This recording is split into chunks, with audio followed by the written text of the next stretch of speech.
जी विद्यार्थियों, स्वागत अभिनंदन आप सभी का online YouTube channel study bye Arun पर। कैसे हैं आप सभी? अच्छे हैं? प्राचीन भारतीय इतिहास अपन पढ़ रहे हैं। प्राचीन भारतीय इतिहास के अंतर्गत पहला वीडियो लेक्चर मैं अपलोड कर चुका हूँ। अगर आपने वो वीडियो नहीं देखा है तो पहले आप उसे जाके देख लें। और आज अपन पढ़ रहे हैं प्राचीन भारतीय इतिहास का दूसरा भाग। टॉपिक अपना है भारतीय इतिहास को जानने के स्रोत। भारतीय इतिहास को जानने के 3 प्रकार के स्रोत हैं जिनके बारे में अपन ने कल अध्ययन किया था। तीनों स्रोतों के नाम क्या-क्या है? पहला स्रोत था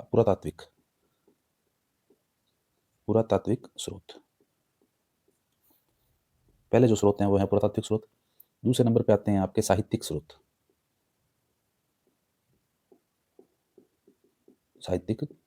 और तीसरे नंबर पर जो आते हैं साहित्यिक स्रोत के अलावा तीसरे नंबर पे जो अपने स्रोत आते हैं वो है विदेशी यात्रियों के विवरण। विदेशी यात्रियों के विवरण, ठीक है।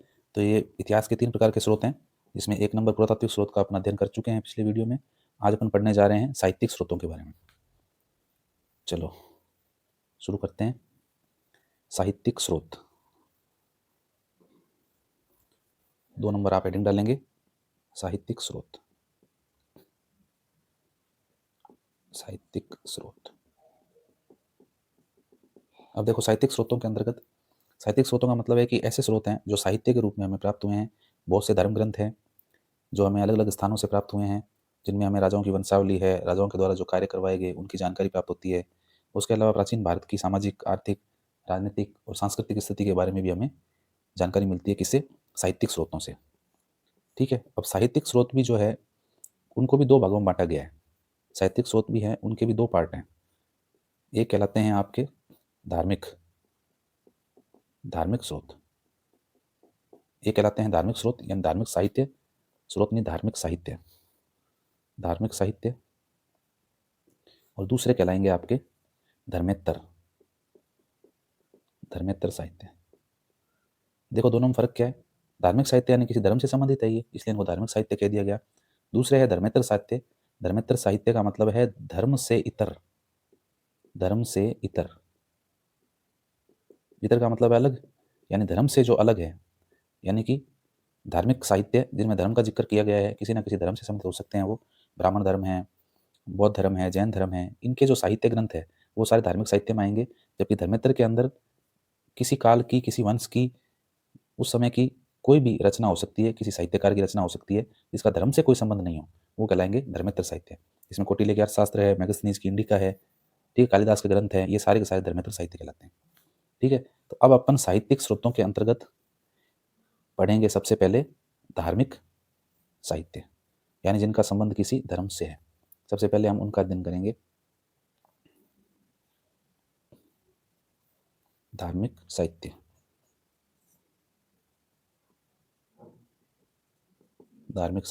मिटा दिया था क्या? चलो कोई नहीं, दोबारा लिख देता हूँ। धार्मिक साहित्यों के अंदर सबसे पहले अपन बात करेंगे ब्राह्मण धर्म ग्रंथों की।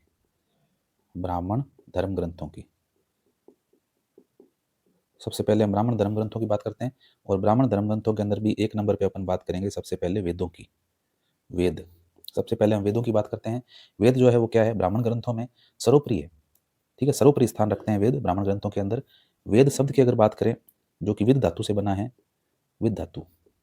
वेद शब्द किससे बना है? विद धातु से बना है, जिसका अर्थ होता है ज्ञान। जिसका अर्थ ही क्या है? ज्ञान। यानी ऐसे ग्रंथ जो हमें तत्कालीन समय के कला, संस्कृति, इतिहास, आर्थिक और सामाजिक जीवन के बारे में जानकारी देते हैं, वो सारे क्या है? वेद है। तो वेद शब्द विद धातु से बना है, इसका अर्थ है ज्ञान। अब वेदों की संख्या कितनी है? वेदों की संख्या 4 है। कौन कौन से हैं? ऋग्वेद है, उसके अलावा यजुर्वेद है, उसके अलावा सामवेद है और अथर्ववेद है। ये लो, 4 प्रकार के वेद है ये। ऋग्वेद, यजुर्वेद, सामवेद और अथर्ववेद। एक एक की बात करते हैं अपन। सबसे पहली बात करते हैं ऋग्वेद की। देखो, ऋग्वेद में क्या है? ऋग्वेद शब्द ऋग का मतलब है ऋक। ऋग शब्द ऋक से बना है और ऋग का मतलब होता है ऋचाएं। या आप इनको श्लोक भी कह सकते हैं। इनको आप श्लोक कह सकते हैं। तो ऋग्वेद के अंदर क्या है? ऋग्वेद के अंदर जो है देवी देवताओं से संबंधित क्या है? देवी देवताओं से संबंधित श्लोक और मंत्रों का इसमें उल्लेख किया गया है। देवी देवताओं से संबंधित श्लोकों और मंत्रों का उल्लेख मिलता है इसमें।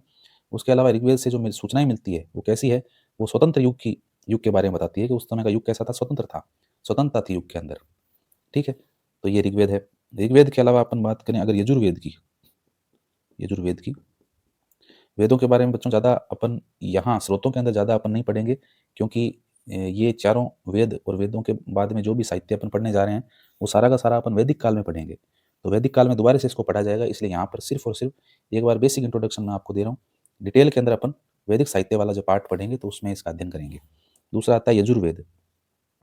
यजुर्वेद में देखो क्या है, यजुर्वेद के अंदर आपके ये एक तरह से यज्ञ प्रधान वेद है। यजुर्वेद क्या है, यज्ञ प्रधान है, यानी कि धार्मिक कर्मकांड यज्ञों के बारे में जो जानकारी है, यज्ञ की जो विधियां हैं, यज्ञ की जो विधियां हैं और इन विधियों की जानकारी हमें किसमें मिलती है, यजुर्वेद के अंदर मिलती है। तीसरा आता है सामवेद।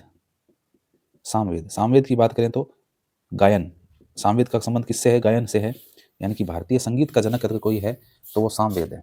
सामवेद के लिए एक उक्ति प्रचलित है, भारतीय संगीत का जनक, भारतीय संगीत का जनक। सामवेद की बात के लिए ये बात बोली जाती है, क्योंकि गायन से संबंधित, गायन और आपके संगीत से संबंधित जो जानकारी मिलती है वो सारी कहाँ से मिलती है, आपको सामवेद से मिलती है। 4 नंबर पे आएगा आपके अथर्ववेद। अथर्ववेद, अथर्ववेद, अथर्ववेद के अंदर क्या है बच्चों, अथर्ववेद जो है उसके अंदर आपके लोक संस्कृति है, धार्मिक विश्वास है, उसके अलावा अंधविश्वास है, जादू टोना है। किसकी जानकारी मिलती है अथर्ववेद में, जादू टोना, अंधविश्वास, अंधविश्वास, रीतियां। ठीक है, तो इनकी जानकारी मुख्य रूप से मिलती है किसके अंदर, अथर्ववेद के अंदर। तो अथर्ववेद जो है वो क्या है, वो सामाजिक जीवन के बारे में जानकारी देता है, यानी कि उस समय समाज में इस तरह की जादू टोना और अंधविश्वास प्रचलित थे, मोहन विद्या है, टोना टोटका है, रोग निवारण है, ये सारी प्रेम आपके प्रेतात्माएं हैं, दुरात्माएं हैं, इन सब का उल्लेख किसमें मिलता है, अथर्ववेद के अंतर्गत मिलता है अपने को। ठीक है, तो ये अपन ने 4 वेदों के बारे में जाना जिनसे हमें भारतीय संस्कृति के बारे में जानकारी मिलती है। अब अपन बात करते हैं ब्राह्मण ग्रंथों के अंदर 2 नंबर पे आपके 1 नंबर अपन ने वेदों के बारे में जानकारी प्राप्त की है, और अब धार्मिक साहित्यों में जो अपना 2 नंबर का पॉइंट रहेगा वो रहेगा, ये ढंग से मिट नहीं रहा, इस तरीके से मिट नहीं रहा है, बिल्कुल कलर ब्लू कलर आ गया है एकदम, शाही पता नहीं कैसी है। अब अपन बात कर रहे हैं ब्राह्मण ग्रंथों की, ब्राह्मण ग्रंथों की अपन बात कर रहे हैं, और ब्राह्मण धर्म ग्रंथों के अंदर पहला अपन ने वेद पढ़ा, वेद के बाद अब अपन पढ़ते हैं ब्राह्मण। ब्राह्मण, देखो ब्राह्मण ग्रंथ क्या होते हैं बच्चों, ब्राह्मण ग्रंथ जो है उनके अंदर वेदों के अंदर क्या कर्मकांड यज्ञ इनकी प्रधानता थी, और ये विधि विधान और ये सब चीज़ें बहुत जटिल थी। वेदों में जो चीज़ें दी गई थी वो बहुत जटिल थी और आम आदमी के समझने योग्य नहीं थी, यानी कि एक आम इंसान इन सबको समझ नहीं सकता था। इसलिए उसको सरल करने के लिए, यानी यज्ञों का जो विधि विधान है उसको सरल करने के लिए, सामान्य जनमानस के लिए आसान बनाने के लिए जिन ग्रंथों की रचना की गई वो सब क्या कहलाए, वो सब ब्राह्मण कहलाए। ठीक है, वो सारे ग्रंथ क्या कहलाए, ब्राह्मण कहलाए। तो ब्राह्मण ग्रंथ है। अब ब्राह्मण ग्रंथ भी अलग अलग हैं, जैसे ऐत्रेय है, तैत्रेय है, कौशितकी है, शतपथ है, गोपथ है, ये सारे के सारे ब्राह्मण ग्रंथ है। ठीक है, और हर वेद का एक ब्राह्मण ग्रंथ है, ये हमें ध्यान होना चाहिए कि जो 4 वेद है, चारों वेदों के एक एक ब्राह्मण ग्रंथ है। जैसे कि ऋग्वेद है तो ऋग्वेद का जो ब्राह्मण ग्रंथ है वो ऐत्रेय और कौशितकी है। उसके बाद आपके यजुर्वेद, लिख देता हूँ यहाँ पे, प्रत्येक वेद के एक एक ब्राह्मण ग्रंथ है। तो देखिए सबसे पहले ऋग्वेद का लिखते हैं, ऋग्वेद, यजुर्वेद, सामवेद, और फिर आपके आता है अथर्ववेद। अथर्ववेद, तो चारों वेदों के जो है 4 ब्राह्मण ग्रंथ हैं, 4 ब्राह्मण ग्रंथ हैं। कौन कौन से हैं देखो, ऋग्वेद के जो ब्राह्मण ग्रंथ है उसका नाम है ऐत्रेय और कौशितकी, ऐत्रेय व कौशितकी। ठीक है, उसके अलावा यजुर्वेद की बात करें तो यजुर्वेद का ब्राह्मण ग्रंथ है आपका शतपथ। ठीक है, उसके अलावा सामवेद के ब्राह्मण ग्रंथ की बात करें तो वो है आपके पंचविश षड्विश, पंचविश षड्विश। और उसके बाद अथर्ववेद का ब्राह्मण ग्रंथ है उसका नाम है गोपथ।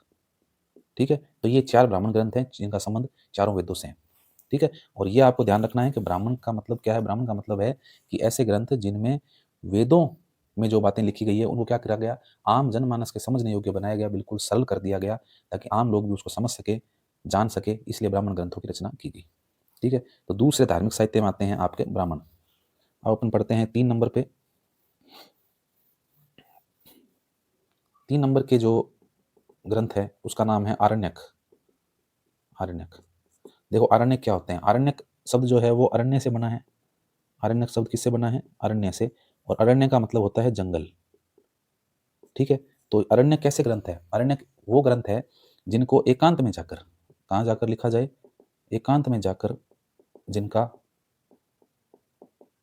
जिनका पठन व लेखन किया जाए।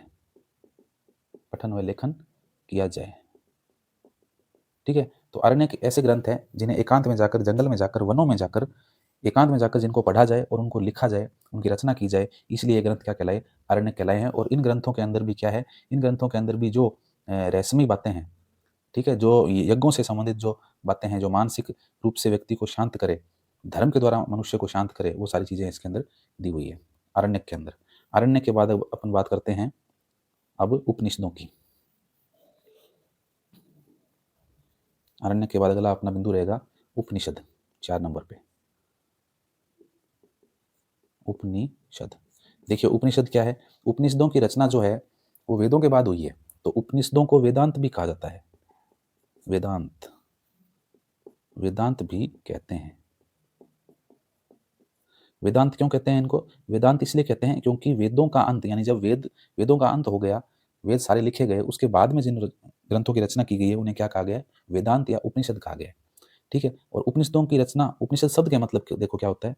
उप और निषद 2 शब्दों से बना है। उप का मतलब होता है समीप और निषद का मतलब होता है बैठना। ठीक है, किसके समीप बैठना? गुरु के समीप बैठना।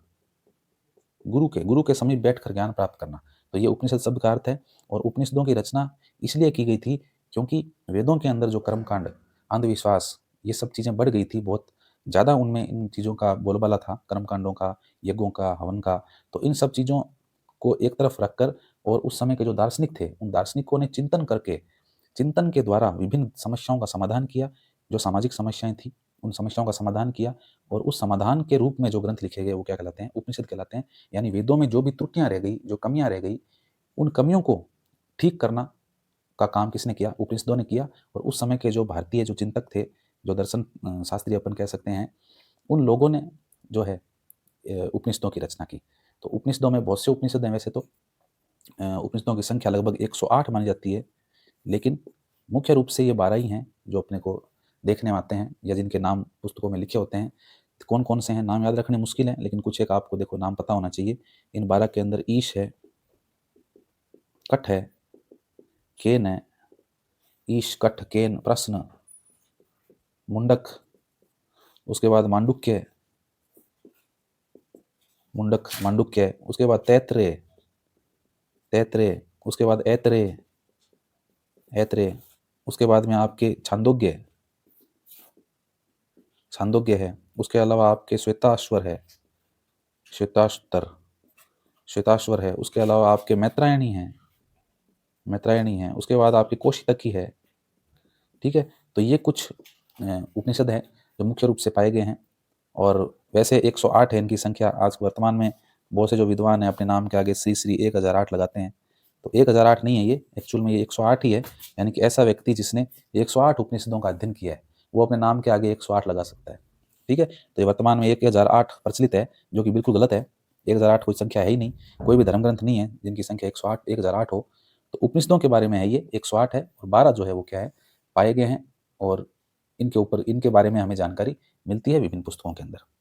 ठीक है, तो ये आपको ध्यान रखना है। मुख्य बात मैंने आपको बता दी, वेदांत वेदों के अंत के बाद इनकी रचना की गई, और दार्शनिक व्याख्या की गई है सामाजिक जीवन, भारतीय सामाजिक जीवन और उस समय की जो परंपराएं, अंधविश्वास थे उनको छोड़ करके, और दार्शनिकों ने चिंतन किया और जो समस्याएं थी सामाजिक उनको सुलझा करके जो वर्णन प्रस्तुत किया है वही क्या है? उपनिषद है।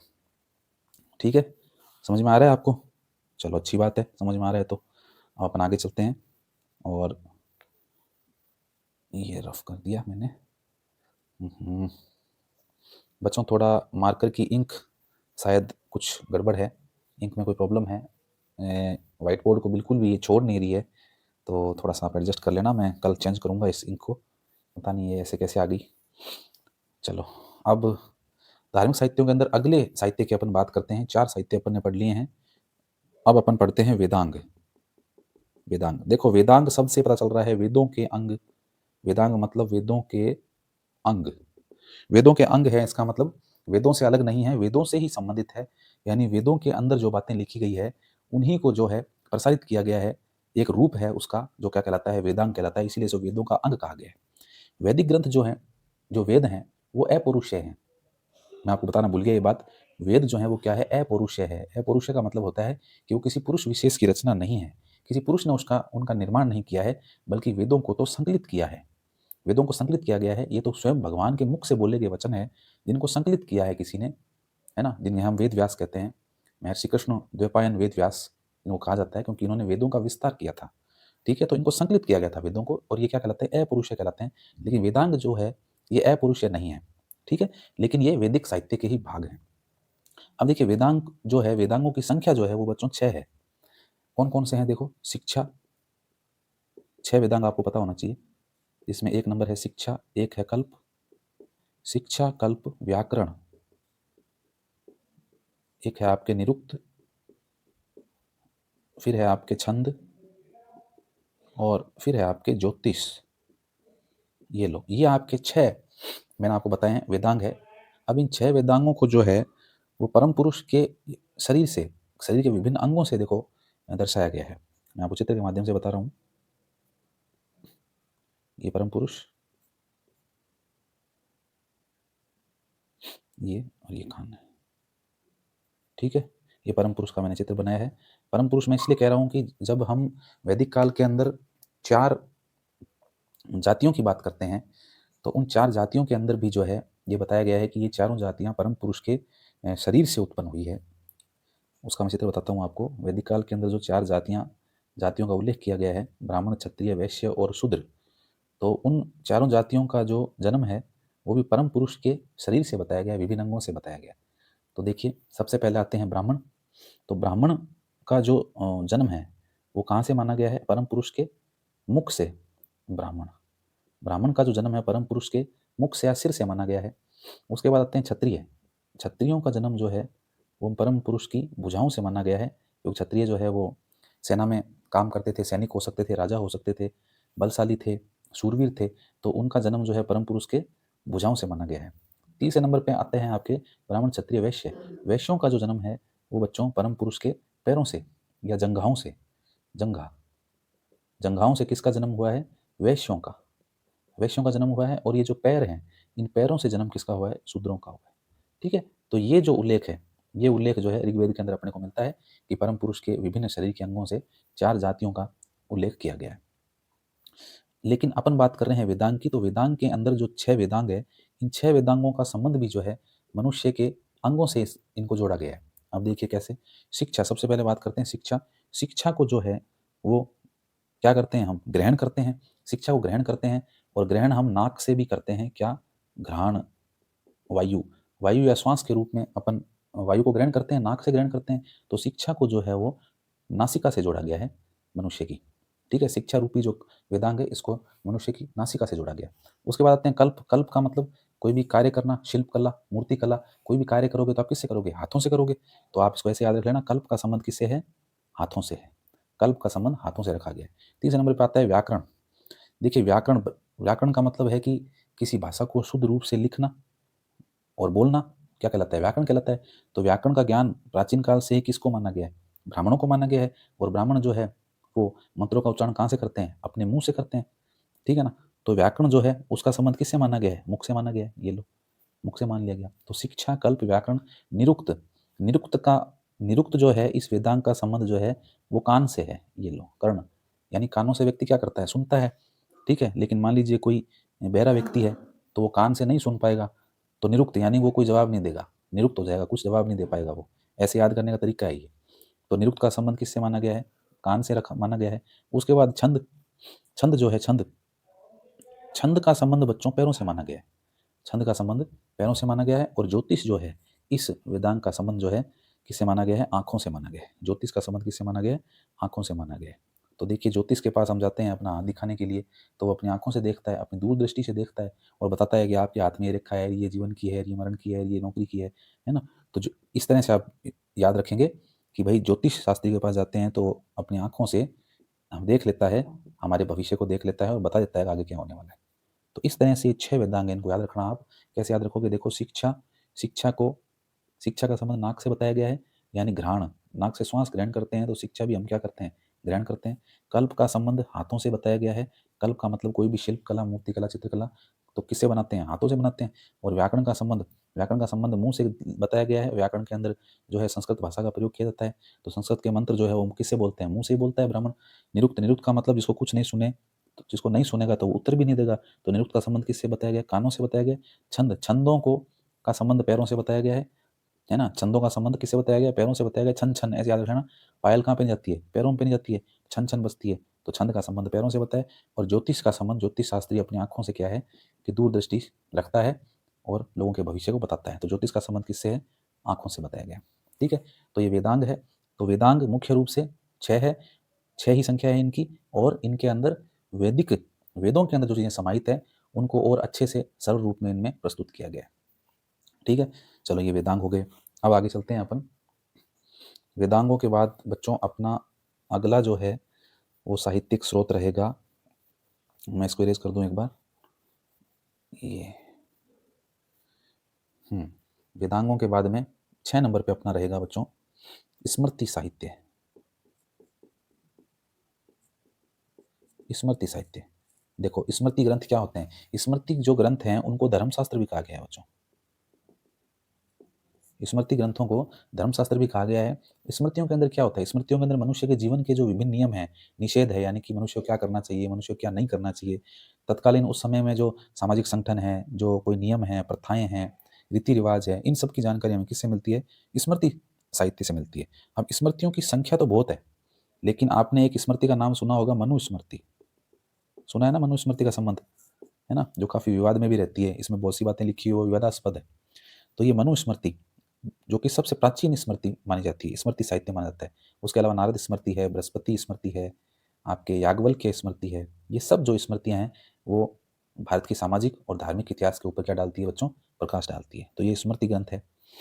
और अपने आगे बात करते हैं धार्मिक साहित्यों के अंदर। अब अपन आगे बात करते हैं महाकाव्य। महाकाव्यों की बात करते हैं अपन। महाकाव्य अपने कौन कौन से हैं? अपने महाकाव्य मुख्य रूप से 2 ही हैं। एक का नाम तो है रामायण और दूसरे का नाम है महाभारत। ये 2 महाकाव्य हैं मुख्य रूप से। ठीक है, रामायण के अंदर भगवान राम की जीवनी बताई गई है, उनके चरित्र का वर्णन किया गया है। ठीक है, तो हालांकि ये इनको लेकर के अधिकतर जो विद्वान है वो कहते हैं कि इनमें कल्पनाओं बहुत ज़्यादा है, कल्पनाएं बहुत ज़्यादा की गई है, अतिशयोक्ति बहुत ज़्यादा है इसके अंदर, यानी कि जो चीज़ें हैं उनको बड़ा चढ़ाकर काफ़ी वर्णन किया गया है। लेकिन कितना भी बड़ा चढ़ा के वर्णन किया गया हो, लेकिन ये दोनों ही ग्रंथ जो हैं वो भारत के महाकाव्य हैं। और इनके अंदर रामायण और महाभारत दोनों ही प्रमुख है। और उस समय की जो स्थिति थी, सामाजिक स्थिति थी, सांस्कृतिक इतिहास है, धार्मिक जीवन है, उन सब के ऊपर ये दोनों ग्रंथ क्या करते हैं? अपना प्रकाश डालते हैं। तो ये महाकाव्य जो हैं ये भी हमारे भारतीय इतिहास के बारे में काफ़ी हमें जानकारी प्रदान करते हैं। अब अपन आगे चलते हैं धार्मिक साहित्यों में। हाँ बच्चों, धार्मिक साहित्यों के अंदर अपन आगे बात कर रहे हैं पुराणों की। देखिए पुराण क्या है? पुराणों की संख्या जो है वो लगभग 18 है। 18 संख्या बताई गई है पुराणों की। इनमें सबसे प्राचीन जो पुराण है बच्चों, वो कौन सा है? मत्स्य पुराण है।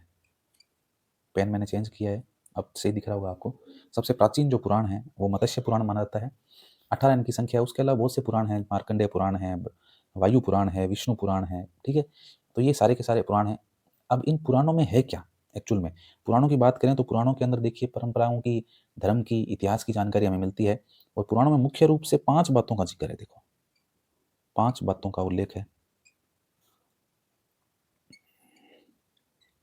पुराणों में। मुख्य रूप से 5 बातों का उल्लेख है बच्चों। वो 5 बातें देखिए कौन सी है। सबसे पहली तो ये है कि सृष्टि की उत्पत्ति कैसे हुई। सृष्टि की उत्पत्ति कैसे हुई, है ना? मेरे साथ साथ आप लिखते रहें।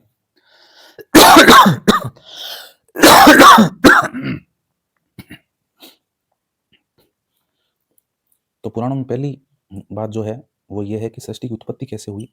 उसके बाद में दूसरी बात है कि सृष्टि का विनाश कैसे हुआ।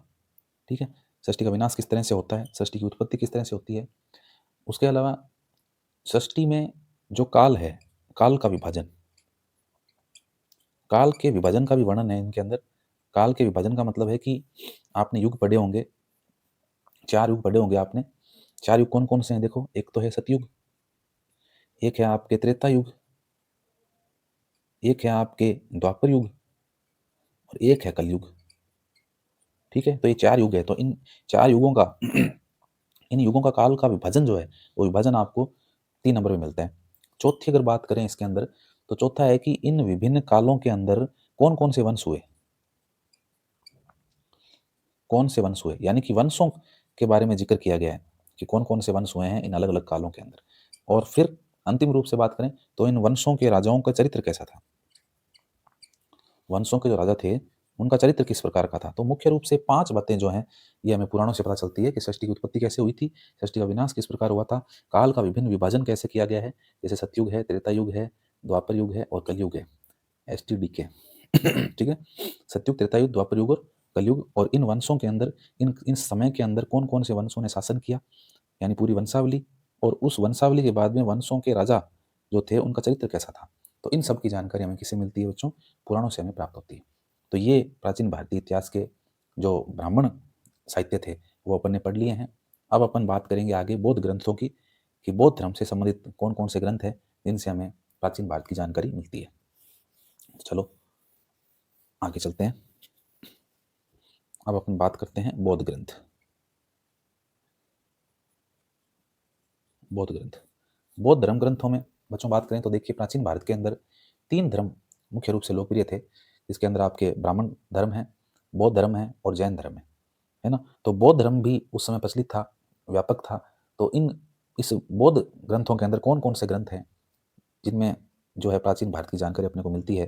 तो 1 नंबर पे जो सबसे पहले ग्रंथ आता है, वो आता है त्रिपिटक। त्रिपिटक, त्रिपिटक, त्रिपिटक यानी कि इसके अंदर त्रिपिटकों की संख्या कितनी है? त्रिपिटकों की संख्या 3 है। अब कौन-कौन से हैं ये देखिए पिटक ग्रंथ, त्रिपिटक कौन-कौन से हैं आपके? सबसे पहले आपके आता है सुत्त पिटक, सुत्त पिटक, उसके बाद आता है आपके विनय पिटक, और 3 नंबर पे जो आपका ग्रंथ आता है, उसका नाम है अभिधम्म पिटक। पिटक, इस तरह से ये पिटक ग्रंथ है, इनकी संख्या 3 है, सुत्त पिटक, विनय पिटक और अभिधम्म पिटक। मेरे साथ बोलिए, पहला क्या नाम है? सुत्त पिटक, दूसरा है विनय पिटक और तीसरा है अभिधम्म पिटक। अब देखिए इन तीनों में क्या ज़िक्र किया गया है। सुत्त पिटक में क्या लिखा गया है, पहले अपने को ये पता होना चाहिए। सुत्त पिटक जो है, वो महात्मा बुद्ध के इसमें क्या लिखे गए हैं? उपदेश हैं, महात्मा बुद्ध के उपदेश। जो सुत्त पिटक है, उसके अंदर महात्मा बुद्ध के अपने को उपदेशों की जानकारी मिलती है। जो आपका विनय पिटक है, विनय पिटक जो आपके ग्रंथ है, इन त्रिपिटकों का एक ग्रंथ है, ये सबसे पुराना माना जाता है, सबसे प्राचीन। त्रिपिटकों के अंदर सबसे जो प्राचीन अगर माना जाएगा, तो विनय पिटक माना जाएगा। क्या हुआ? चलना ही बंद हो गया?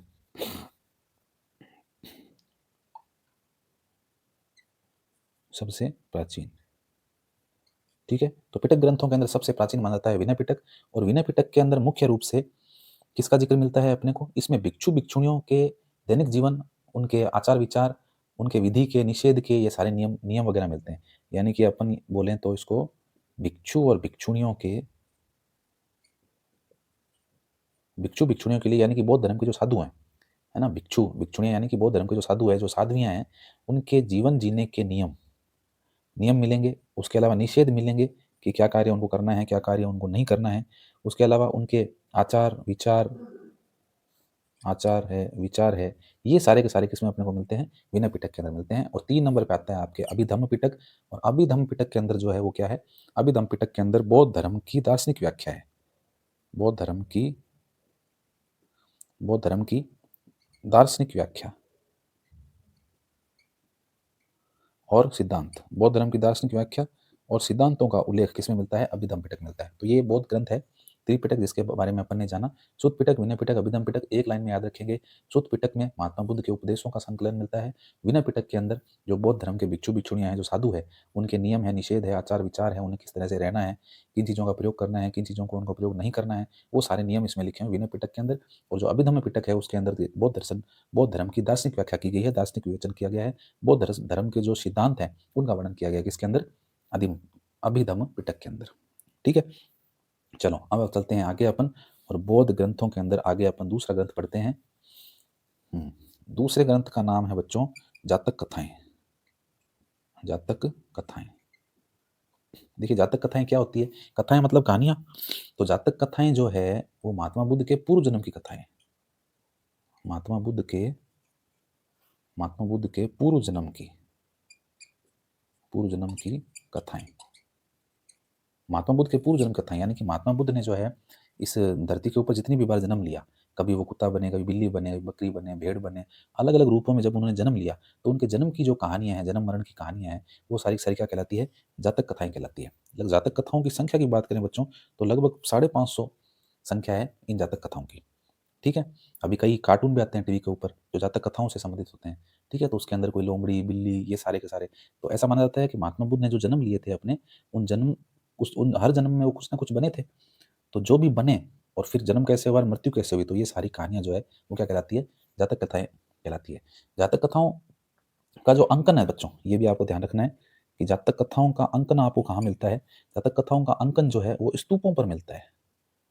स्तूपों की जो आपके वेष्टनियां होती है, वहां पर जो है जातक कथाओं का क्या मिलता है?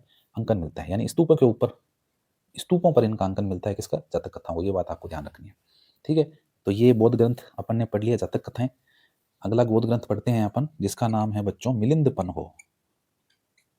मिलिंद पन्हो। देखिए मिलिंद पन्हो ग्रंथ क्या है? मिलिंद पन्हो जो ग्रंथ है वो पहली बात तो पाली भाषा में लिखा गया है। पाली भाषा, ठीक है, पाली भाषा, प्राकृत भाषा, अलग अलग भाषाएं होती है। तो बौद्ध ग्रंथ जितने भी लिखे गए हैं वो अधिकतर किस भाषा में लिखे गए? पाली भाषा में लिखे गए। ये भी बात आपको याद रखनी है, बौद्ध ग्रंथों का निर्माण पाली भाषा में किया गया है। तो ये जो मिलिंद पन्हो जो ग्रंथ है, ये एक शासक है यूनानी, यूनान का एक शासक है जिसका नाम है मिनेंडर। और एक बौद्ध भिक्षु है, बौद्ध भिक्षु, जिसका नाम है नागसेन। ठीक है, तो बौद्ध भिक्षु है नागसेन और ये है मिनेंडर जो कि यूनानी राजा है। इन दोनों के मध्य का जो जो वाद विवाद है, जो बातचीत है, तो उस बातचीत का, वार्तालाप का विवरण जो है वो किस में मिलता है आपको? मिलिंद पन्हो ग्रंथ के अंदर मिलता है। क्योंकि जो मिनेंडर शासक थे, ये और नागसेन के बीच में बौद्ध धर्म के सिद्धांतों को लेकर बहुत सारे ऐसे प्रश्न होते हैं इनके, मिनेंडर के, यूनानी शासक के, बौद्ध धर्म से संबंधित बहुत सारे प्रश्न होते हैं, विवाद वाले प्रश्न होते हैं। वो नागसेन से पूछते हैं और नागसेन उन प्रश्नों का जवाब देता है। ठीक है, दार्शनिक रूप से वो जो है व्याख्या करता है। तो ये दार्शनिक रूप से व्याख्या की गई नागसेन के द्वारा और मिनेंडर के द्वारा जो सवाल किए गए हैं, इन सब का जो वार्तालाप है इन दोनों की, वो इस ग्रंथ में लिखी गई, जिसका नाम क्या है? मिलिंद पन्हो। ठीक है, चलिए ये हो गया मिलिंद पन्हो। मिलिंद पन्हो के बाद आगे अपन बात करते हैं 4 नंबर पे जो बौद्ध ग्रंथ है उसका नाम है दीपवंश व महावंश। दीपवंश और महावंश बच्चों, ये दोनों ही जो महाकाव्य है, ये कहाँ के हैं? श्रीलंका के हैं। मुख्य बात, श्रीलंका के महाकाव्य हैं ये। ठीक है, क्या कहलाते हैं ये? श्रीलंका के महाकाव्य है। श्रीलंका के महाकाव्य है, इसका मतलब इसमें इतिहास किसका मिलेगा? श्रीलंका का इसमें क्रमबद्ध रूप से इतिहास मिलेगा। इन ग्रंथों के अंदर मुख्य रूप से गौतम बुद्ध की जीवनी मिलेगी आपको। उसके अलावा श्रीलंका और भारत के जो प्राचीन राजवंश है, श्रीलंका से क्या संबंध था भारत का, और वहाँ के प्राचीन राजवंश कौन से थे, और वहाँ पर बौद्ध धर्म का प्रचार कैसे हुआ, वो सारी बातें आपको इसमें मिलेगी। उसके अलावा जो बौद्ध धर्म की जो संगीतियाँ हुई थी, उन संगीतियों का भी जिक्र इसके अंदर मिलता है। उसके अलावा अशोक ने अपने पुत्र महेंद्र और पुत्री संघमित्रा को श्रीलंका भेजा था बौद्ध धर्म के प्रचार करने के लिए, तो उसका उल्लेख भी आपको इसके अंदर मिलता है। ठीक है, तो ये है दीपवंश और महावंश जो कि श्रीलंका के महाकाव्य हैं और किससे संबंधित है? बौद्ध धर्म से संबंधित है। ठीक है, चलो अब आगे चलते हैं और अगले अपने जो ग्रंथ है उसकी अपन बात करते हैं संस्कृत बौद्ध ग्रंथ। संस्कृत बौद्ध ग्रंथ, संस्कृत बौद्ध ग्रंथ का मतलब है बच्चों कि बहुत से ऐसे जो ग्रंथ हैं, बौद्ध ग्रंथ है, उनका निर्माण संस्कृत में भी हुआ है। ऐसी बात नहीं है कि केवल पाली भाषा में किया गया है, बल्कि संस्कृत के अंदर भी बहुत से बौद्ध ग्रंथों का जो है निर्माण किया गया है। उनके अंदर अगर अपन बात करें तो ललित विस्तार है, ललित विस्तार ग्रंथ है। उसके अलावा एक ग्रंथ है जिसका नाम है बुद्ध चरित्र ग्रंथ है। एक सौंदरानंदन है, दिव्यावदान है, मंजूश्री मूल कल्प है। ठीक है, तो ये सारे ग्रंथ जो है वो क्या है? वो संस्कृत बौद्ध ग्रंथ माने जाते हैं। ठीक है, तो इनसे हमें जानकारी मिलती है। अगर ललित विस्तार ग्रंथ की अपन बात करें बच्चों, तो ललित विस्तार ग्रंथ में बुद्ध को जो है देवी शक्ति के रूप में स्वीकार किया गया है। ठीक है, और उनके जीवन का वर्णन किया गया है किसके अंदर? ललित विस्तार के अंदर। उसके अलावा कनिष्क के शासनकाल में एक कवि हुए हैं, कवि अश्वघोष। इनकी रचना है सौंदरानंद, है ना। तो सौंदरानंद है, बुद्ध चरित्र है, चलो मैं लिख देता हूँ यहाँ पे आपके अश्वघोष। अश्वघोष की रचनाओं में से एक तो है बुद्ध चरित्र। बुद्ध चरित्र, तो बुद्ध चरित्र के लेखक कौन है? अश्वघोष है। उसके अलावा एक आपका ग्रंथ है जिसका नाम है सौंदरानंद, ठीक है। तो ये दोनों ग्रंथ अश्वघोष के द्वारा लिखे गए हैं, ठीक है। और किसके समकालीन है ये? कनिष्क के साथ। कनिष्क जो कि कुषाण शासक है, कुषाण वंश का शासक कनिष्क, और उसके उसके समय के हैं महाकवि जिनका नाम है अश्वघोष। ग्रंथ है इनके बुद्ध चरित्र और सौंदरानंद, ठीक है। उसके अलावा आपके दिव्यावदान है। दिव्यावदान जो ग्रंथ है वो कहाँ से मिला है आपको? नेपाल से मिला है। दिव्यावदान, दिव्यावदान ग्रंथ जो है वो भी बौद्ध धर्म से संबंधित है, और कहाँ से प्राप्त हुआ है आपको? नेपाल से प्राप्त हुआ है ये ग्रंथ, ठीक है। लेखक अभी तक इसका पता नहीं है, लेखक ज्ञात नहीं है कि लेखक किसने लिखा था ये। उसके अलावा मौर्यों से लेकर हर्षवर्धन के समय की राजनीतिक घटनाओं का वर्णन जो है वो आपके मंजूश्री मूल कल्प में मिलता है। मंजूश्री मूल कल्प, ये जो ग्रंथ है इसके अंदर मौर्य काल से जानकारी मिलती है हमें, हर्षवर्धन के समय की घटनाओं की जानकारी मिलती है। तो ये कुछ ग्रंथ हैं, बौद्ध ग्रंथ है बच्चों, जो हमें प्राचीन भारतीय इतिहास को जानने में हमारी क्या करते हैं? मदद करते हैं। अब अपन इस वीडियो लेक्चर का अंतिम पार्ट पढ़ रहे हैं, अंतिम हिस्सा पढ़ने जा रहे हैं, और वो है आपके जैन ग्रंथ। जब हम अपने ब्राह्मण ग्रंथ पढ़ लिए, बौद्ध ग्रंथ पढ़ लिए, तो हमें जैन ग्रंथ भी थोड़ा बहुत हमें इसके बारे में भी जानकारी होनी जरूरी है। जैन ग्रंथों की बच्चों जो भाषा है वो कैसी है? प्राकृत है। ये आपको पता रखना है कि जो बौद्ध ग्रंथ है उनकी भाषा पाली भाषा थी, लेकिन जैन ग्रंथों की भाषा कैसी पाई गई है? प्राकृत भाषा में लिखे गए हैं जैन ग्रंथ। जैन ग्रंथों का जो अध्ययन हम करते हैं तो इसके अंदर भारतीय जो संस्कृति है उसका ज्ञान हमें प्राप्त होता है, और विश्वसनीयता और पूर्णता के साथ में ज्ञान प्राप्त होता है। जो जैन जो साहित्य है वो मुख्य रूप से प्राकृत भाषा में लिखा गया है। ईसा पूर्व 4वीं सदी से लेकर 6वीं शताब्दी तक के टाइम के अंदर जो जैन साहित्य है उसका विकास हुआ माना जाता है। अब जैन ग्रंथों के अंदर देखो कौन कौन से ग्रंथ है। एक ग्रंथ है जिसका नाम है परिशिष्ट पर्वन। परिशिष्ट पर्वन, परिशिष्ट पर्वन नामक ग्रंथ है आपको। उसके अलावा है एक भद्रबाहु चरित्र। भद्रबाहु चरित्र, जैन मुनि है भद्रबाहु। उसके अलावा जैन आगम ग्रंथ है, जैन धर्म के ग्रंथ है जिनका नाम होता है आगम ग्रंथ। आगम साहित्य भी आप इनको बोल सकते हो, ठीक है। तो ये जो परिशिष्ट पर्वन है इसके लेखक कौन है? इसके लेखक हैं हेमचंद्र सूरी। हेमचंद्र सूरी, हेमचंद्र सूरी इसके लेखक बनाते हैं। प्राचीन इतिहास के संबंध में बात करें तो आख्यान है, गाथाएं हैं, वृत्तांत है, ये सब जैन साहित्यों के अंदर हमें मिलते हैं। भगवान महावीर है, उनके समय में जो राजा हुए थे, जो जैन सम्राट हुए थे, है ना, उन सब की जानकारी हमें इन ग्रंथों से प्राप्त होती है। ये जो भद्रबाहु चरित्र है, भद्रबाहु चरित्र, वो भद्रबाहु के बारे में जानकारी देता है जो कि जैन मुनि है। और भद्रबाहु से, जब भद्रबाहु के साथ में मौर्य काल के शासक चंद्रगुप्त मौर्य है, जो कि मौर्यकालीन शासक है, जिन्होंने जैन धर्म को ग्रहण कर लिया था अपने अंतिम समय में, किसके कहने पर? भद्रबाहु के कहने पर, ठीक है। तो इनका, भद्रबाहु का और चंद्रगुप्त मौर्य के बारे में जानकारी हमें कहाँ से मिलती है? भद्रबाहु चरित्र नामक ग्रंथ से मिलती है। अच्छा, जैनों के आगम ग्रंथ है, तो जैन जैन जो धर्म ग्रंथ है उनको आगम ग्रंथ कहा जाता है, आगम साहित्य उनको कहा जाता है, ठीक है। उसके अलावा भगवती सूत्र है, भगवती सूत्र के अंदर महावीर स्वामी के जीवन की जानकारी मिलती है, उनके क्रियाकलापों के बारे में जानकारी मिलती है, ठीक है। तो ये सारे जैन आगम ग्रंथ कहलाते हैं, यानी जैन धर्म ग्रंथ कहलाते हैं। तो ये कुछ जैन धर्म ग्रंथ है बच्चों, ज़्यादा डिटेल में इसमें अपन नहीं पढ़ेंगे। ब्राह्मण ग्रंथों का विशेष रूप से आपको ध्यान रखना है। उसके अलावा बौद्ध ग्रंथ अपन ने पढ़ लिए, और कुछ एक ये जैन ग्रंथ अपन ने पढ़े। तो आज की क्लास में इतना ही, और आगे अपन अब जो इस प्राचीन भारतीय इतिहास के स्रोत का जो तीसरा वीडियो है बच्चों, वो मैं धर्मेतर साहित्य से संबंधित डालूंगा। यानी कि धर्म से अलग जो साहित्य है, उस समय में, उस कालखंड में लेखकों ने राजनीतिक सामाजिक स्थिति को ध्यान में रखते हुए इन ग्रंथों की रचना की है, वो धर्मेतर साहित्य है। उसकी बात अपन अगले वीडियो में कर लेंगे, ठीक है। तो मिलते हैं नेक्स्ट वीडियो में, तब तक के लिए नमस्कार, जय हिंद, जय भारत।